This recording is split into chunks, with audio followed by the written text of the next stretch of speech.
Recently, a few friends have come to me and asked, I was thinking of watching Doctor Who. Where's a good place to start? Now, this is a pretty fraught question, as Doctor Who fans might know. In the nearly 21 years since it was brought back, and the 62 years since it started properly, there have been attempts at soft reboots, onboarding points for new viewers to start watching without having to worry about the years or decades of stories that came before. But how successful were these? G'day, I'm Royce Pentaghast, and in this video, I'm going to try figuring out where's the best place to start Doctor Who. This video is mostly going to be on New Who, which began in 2005 and basically ran through to today, despite what IMDb says. While it's very funny to tell a new fan, start from the beginning and watch everything, it's not exactly realistic for a modern audience to start with an episode from 1963 that's not very easy to watch in the first place because of some dickhead. Of course, there might be some people who would appreciate starting at the very beginning, like lovers of old film, appreciators of 60s British television, or fans of William Hartnell and Patrick Troughton who somehow have avoided their biggest roles all this time. I find classic Doctor Who is pretty good to watch random episodes whenever. While there is always an ongoing story for the characters, the Doctor's circumstances, or the TARDIS's wood situation, if you ignore that and focus on the story of the serial, you're probably in for a pretty good time.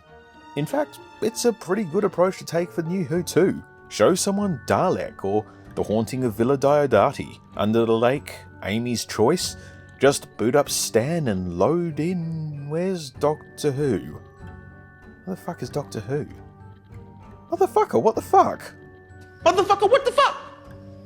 Motherfucker, what the fuck? Well, okay, after being on the streaming service Stan here in Australia for friggin' years, it's just gone, okay? Well, it cost too much anyway. This has rather thrown a spanner in the works.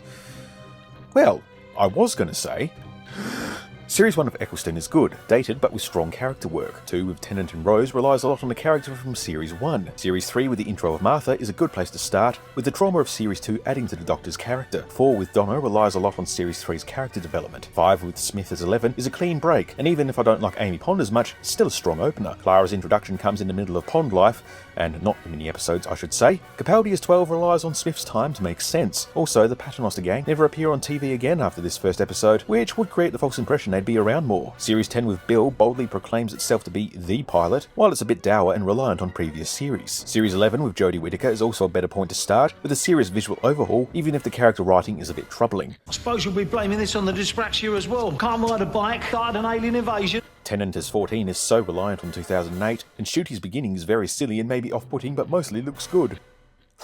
Well, it's a bit of a bummer about the whole Stan situation, but also a bit of a bummer that it's getting harder to recommend the show to new people when it keeps relying so heavily on the past or being a bit embarrassing.